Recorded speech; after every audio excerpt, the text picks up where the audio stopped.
안녕하세요. 굿상담 클리닉 부원장 나연정입니다.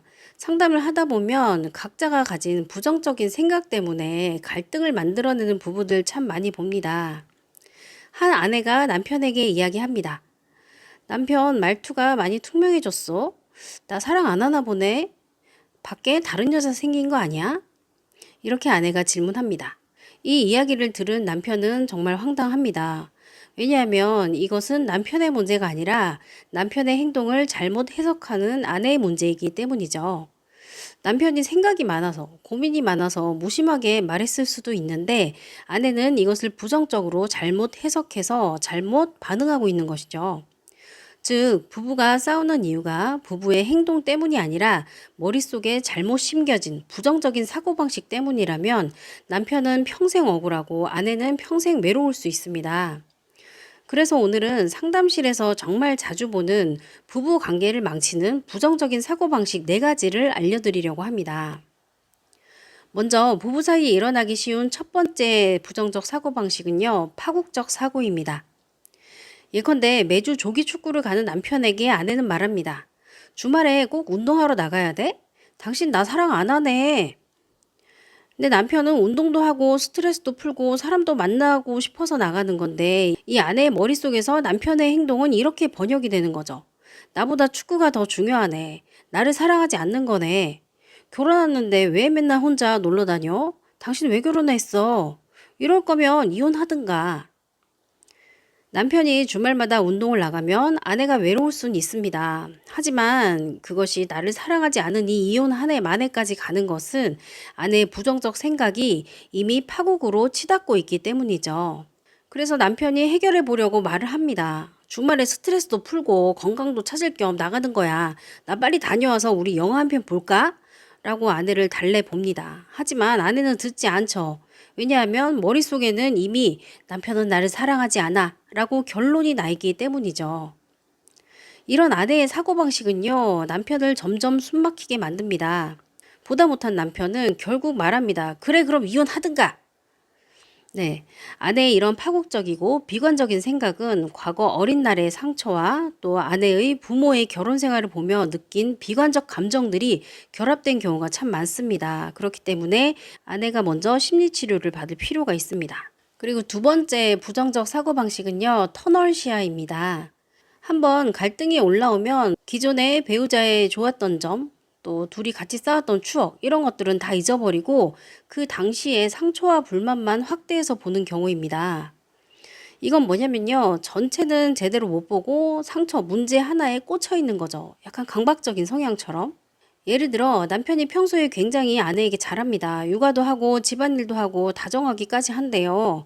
근데 명절에 시댁에 갔더니 시어머니가 며느리에게 한마디 했습니다. 둘째는 언제 가질 거니? 그러자 아내의 마음이 확 무거워지고 집에 와서 남편을 들들 볶습니다. 내가 결혼을 잘못했어. 이혼하고 싶어. 네. 여러분, 남편의 잘못도 아니고 누구나 누구에게나 상처를 주고받으며 살 수 있어요. 그런데 문제는 뭐냐? 이 시어머니의 말 한마디로 결혼 생활 전체를 덮어버리고 부정해버리는 아내의 좁은 시야입니다. 좋았던 시간은 다 사라지고 상처만 확대해서 보는 거예요.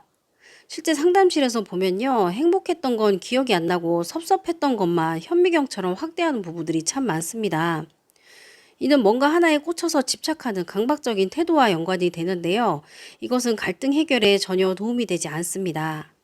또한 타인의 눈에도 생각이 짧은 사람, 덕이 부족한 사람으로 비춰지니 본인도 속상한 일이 되겠죠. 그렇기 때문에 부정적인 감정에만 함몰돼서 현재의 상황을 그르치지 않도록 조금 멀리서 전체를 조망하는 연습이 필요합니다. 네, 그리고 세 번째 부정적인 사고는 근거 없는 추론입니다. 어느 남편이 말합니다. 아내는 지금 분명 바람 피우고 있어. 이건 의처증, 의부증 환자들이 자주 하는 말인데요. 실제로는 아내가 다이어트를 시작했고 야근도 많아졌어요.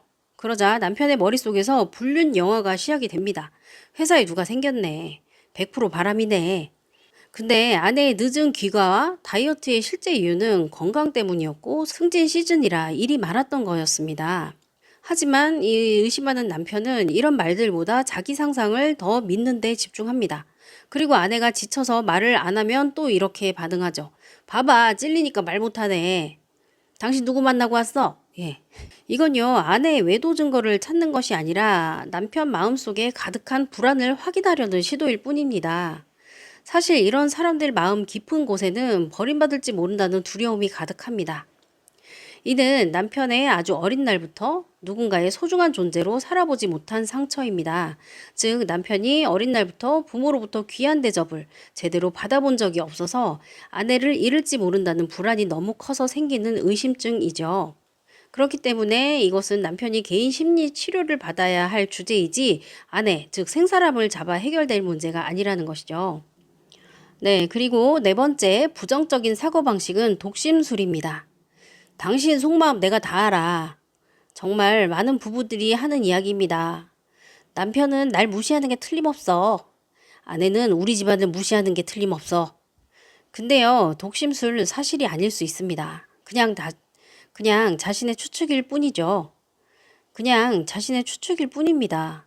근데 사람들은 신기하게도 자기 추측을 진실처럼 믿기 시작합니다. 그리고 상대에게 화를 내는 거죠. 또 이런 분들도 있습니다. 내가 말 안 해도 알아줘야 하는 거 아니야? 정말 어렵습니다. 부부도 말 안 하면 모르죠. 남편은 독심술사도 아니고 아내 역시 초능력자가 아닙니다. 그런데 많은 부부가 말은 안 하고 서운해합니다. 말은 제대로 나누지 않고 부정적인 추측을 합니다. 결국 관계가 점점 꼬여버리게 되겠죠. 만약 부부가 둘 다 내향적인 성격을 가지고 있다면 이것은 아주 긴 시간 오해와 갈등으로 이어지기 마련입니다. 그렇기 때문에 부부는 심리 상담이라는 안전한 환경에서 마음을 꺼내놓고 다루는 시간 가질 필요가 있습니다. 네, 부부싸움의 핵심은 사건보다는 해석입니다. 같은 상황에서도 어떤 부부는 웃으면서 넘기는 일을 어떤 부부는 이혼 이야기까지 꺼냅니다. 왜 그럴까요? 이것은 사건을 부정적으로 해석하는 잘못된 사고방식이 부부의 머릿속에 가득 차 있기 때문입니다. 또한 건강한 부부는 소통을 참 잘하죠.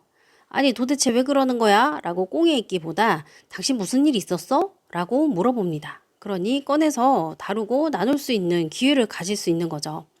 네, 그렇기 때문에 머릿속에 가득한 부정적인 생각에 잠식당하지 말고 배우자의 행동을 볼 때 바로 결론을 내리지 않아야 합니다.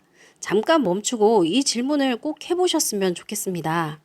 이게 진짜 사실일까? 아니면 내 상상과 해석일까? 그리고 직접 배우자에게 물어볼 수 있습니다. 당신 요즘 불편한 거 있어?